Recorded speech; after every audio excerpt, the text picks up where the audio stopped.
即係做律師咧，就應該係教大家點樣去預防啊，或者打官司嗰陣時嗰個 know how 係點，個 flow 係點。即係法庭係啲好正規嘅地方嚟嘅，咩都講法律，咩都講程序，好規矩。不過你哋遇到嘅 partner， 即係有開心嘅，仲做緊 partner 嘅，有唔開心嘅，拜拜咗啦。Learn a lesson，即係唔可以 assume 你合作嘅永遠都係好人噶嘛。咁唔係好人嘅嗰啲，講唔講程序唔講程序，講規矩唔講規矩，亂嚟嘅，真心講嘅。唔亂嚟嘅，你都一齊合作緊啦，一定係玩嘢㗎啦。咁玩嘢，我仲教你咁多程序做乜鬼啫？喺度打爛仔交啦。所以我跳過咗程序，我先教咗你哋爛仔交係呢啲情況點樣打。哇，好啊，實戰喎，好啊，實戰喎。OK，嗱喺股東合作裏邊講到底，一盤生意55又好，64又好，73又好，你嗰次你覺得即係 Kenneth 嗰次覺得自己好似冇乜 bargaining power，因為佢好熟你。佢知道你唔會執嘅間嘢係想繼續做，所以佢焗你俾錢佢走，仲要攆你添嚇。即係所以咧，你哋喺經營或者同人合作嗰陣時咧，你要知道你要諗點樣防守。防守係防自己，防個 partner。好難喎，大家就火紅火熱咁樣。好變呢個講法，好似你同人結婚就要諗下點樣防佢。係咯，一對住啲好熟嘅人咧，通常就會冇咗呢個。你就冇咗呢個防範啦。咁通常出賣你嘅係咩咧？就係你最熟嘅人。係最痛。Alex 唔會出賣你嘅喎 ，Alex 同你冇合作關係可言，只有你嘅 partner 會有呢啲出賣你嘅情況。一盤生意最重要嘅係啲乜嘢？最有價值嘅係啲乜嘢？相遇點稱咧？相遇未排到個相遇。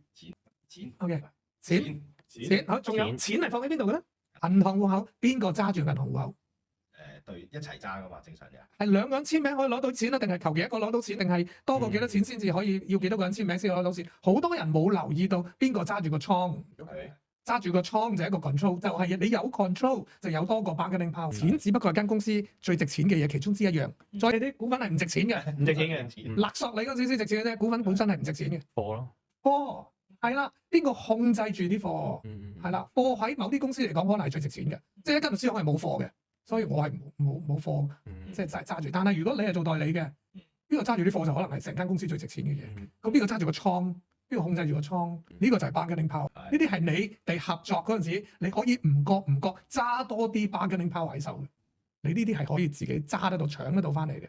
冇錯 ，client 客邊個揸住啲客？你就淨係做寫咩營養單嘅，你就淨係做運輸。工廠即係倉嘅管理嘅，揸住客嗰個即係揸住莊啊。係 operation 嘅，我唔負責 sales 嘅，咁我冇正常掂唔到啲客㗎。你又冇 CRM 系統嘅 access right， 你又冇 CRM 系統嘅 admin right。客仲有，如果你係做網上生意嘅，有啲生意係100% online 㗎啦嘛，係咪？你揸唔揸到嗰個 Facebook 或者乜嘢 online shop 嗰個 admin control？ 個 login 喺邊個 ？login 喺邊個度？會唔會佢一個攤下手指熄咗，你乜都冇？咁除咗客咧，仲有咩啊？客值錢啦，錢值錢啦，人咯，貨值錢啦，冇錯，人有好多佢一拖馬走你就冧檔嘅。咁你究竟對於人對於後勤 delivery 嗰班人嘅 control，HR 嗰邊嘅 control 你有幾多咧？